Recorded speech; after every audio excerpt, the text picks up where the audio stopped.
All right. Happy Tuesday, everybody. Big waves to you. Big waves to you. So when we get off today, everybody have to give big shout outs to Dr. Bob on his birthday. Happy birthday, Dr. Bob. Out of Colorado. He's out and about, looks like this morning. So maybe he's going to get a birthday cake. So our word for today, and I got Coach Myra Miles with us today talking about distractions. Now I know none of you have ever had any distractions in your life, right? Just kidding. You know, a thing that prevents someone from giving full attention to something else. I want to throw this out there, okay? It is a struggle of mine, okay? A struggle of mine. Distractions are a struggle of mine. I catch myself at times during the day going down rabbit trails that I don't need to go down. Or it's not anything bad, but it's like I'm wasting time out of my day on the main thing, going down rabbit trails of distraction. Can any of you relate to that? I just wanted to put that out there because I struggle with it, and I struggle with it every single day. And really, Tony LaRusso actually said this. There are always distractions if you allow them. And there's a lot of times I allow distractions in my day. And when I look at the big picture, I go, hey, Brent, you can't do big things if you're distracted by a bunch of small things, right? And whatever it is you're out there thriving at right now, just remember that to do that big thing that you want to do, you got to keep the main thing, and you can't be distracted by all the little small things that come at us. And we have a lot of them that come at us this day and time in our life with social media and all that comes at us. So how do we avoid it? How do we avoid distraction? And that's where I want to go this morning. Number one, keep your vision and your goals in mind. What are the half a dozen things you really want to accomplish right now, right? Is it your health?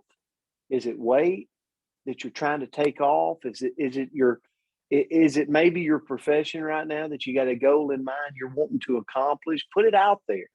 Visualize it, like write it down, and keep the vision and the goals in mind daily of what you really are stepping towards to accomplish. Number two, we got to reduce the chaos of our day. We got to reduce it. And two things I thought about. How many of you read the book Eat the Frog First? It's a great read. Eating the frog first means, frogs probably doesn't taste that good, right? When they're raw. So we won't talk about frog legs when they're cooked. But anyway, that's beside the point.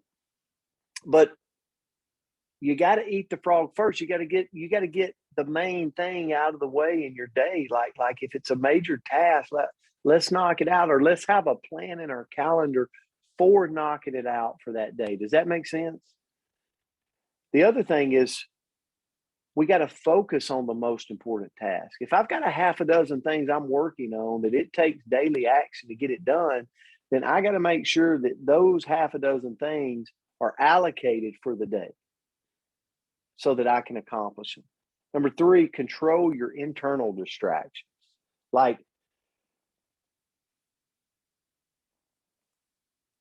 here's what I mean by that. How many of you are like me? And if you really want to control your internal distractions, meaning your head's all like going down rabbit trails, you have to go into a workspace area. Like you've got this workspace area that you go into and you settle into to knock out your most important task. Think about that. Number four, remove external distractions. Distance yourself physically from things that are occupying your time or making you distracted. Maybe it's the TV. Maybe it's Facebook. Maybe it's Instagram.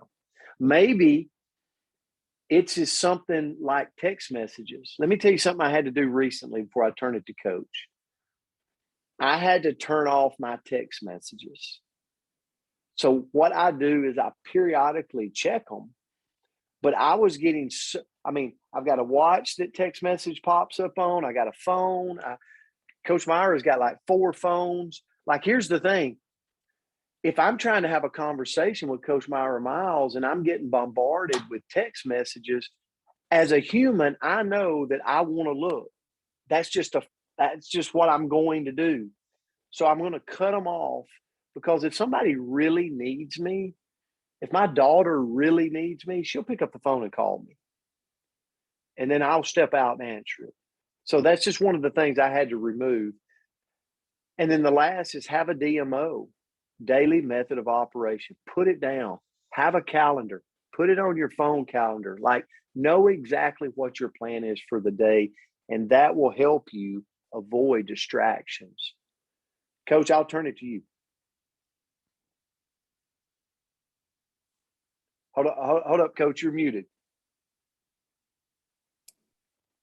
All right, here we go. Appreciate it, Coach. This word, let's just be real. We're all distracted. We're so easily distracted. If you are not, you are a one rare special human being. So you need to stop and write a book right now and write down how you are able to do that. So, but let's just kind of jump in, and for everyone on this call, most of you probably work from home.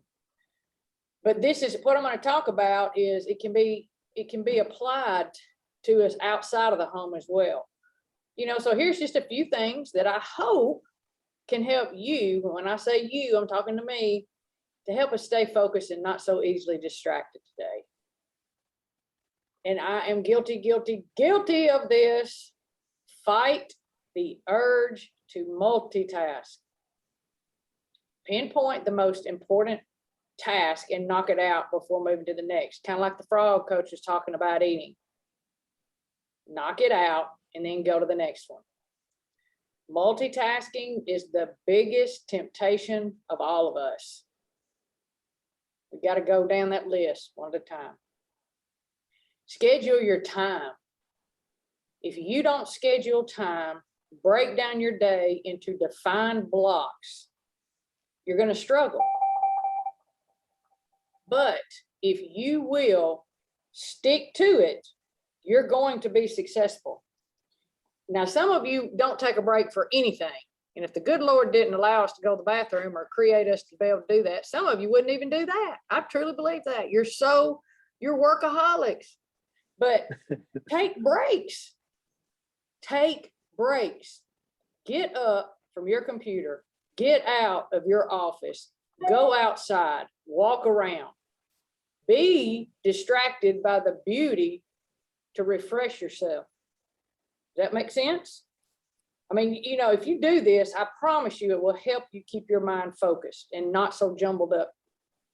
Now, here's another thing. And again, guilty. Let go of what you can't control. Let go. I had a big meeting yesterday. I know I did everything I could to make the presentation as good as I could have it. But I get this little distraction over here in my mind thinking, was it good enough? Did I do enough? Can I go back? I can't control it now. So don't let that distraction ease in upon you. Keep going. Let it go. Live and let live. You got to do that. The more that we try to control something, it completely will get out of our hands. And guess what happens then? It becomes a humongous stress. And you talk about a distraction, that absolutely will wreck you. So as Coach said, turn off these electronic devices. Turn them off. It's hard. I'm terrible at it. But turn them off. Listen to your body. When you can no longer focus, distractions will creep in. So when this happens, listen to your body. Like I said earlier, walk away. Those distractions, again, will wreck you. And another thing, whether you're working at home or you're working in an office somewhere, work alongside productive people. When you're around productive people, you don't get as easily distracted. But when you work around people that can potentially cause distractions, you're going to get off track and get distracted easily as well. I'm going to leave you with this. Distractions destroy action. If it's not moving you towards your purpose, leave it alone. And there will always be distractions if you allow them. Now, before I go off on my little part today, and y'all may have done this yesterday, so I apologize if I'm saying this again, but I could not get off the call this morning without congratulating Brent on his new unbelievably deserving award in the Founders Club. I could talk all day about him. I'm super, super proud of him. You think he hasn't had a ton of distractions in his career and in his life? He absolutely has. But look where he's at. He got distracted. He got back on track. So Brent, I'm just speaking to you as Myra right now. Love you. I'm so proud of you. And I know I'm speaking for everybody on this call, on our Zoom, that kudos, buddy. That is tremendous honor. So love you. Love all of y'all. And I just can't wait to see y'all again. I won't see you in the morning, but I'll see you Thursday. Coach, thank you so much. Love you. And I love all of you. Grateful for you. Let's go have a great Tuesday. We'll see you back tomorrow. Bless you. Have a Thank great y'all. day. Love you Thank you, guys coaches. very Thank much you. for Happy everything, birthday, you Brent. guys. Way to go, Congratulations. Brent.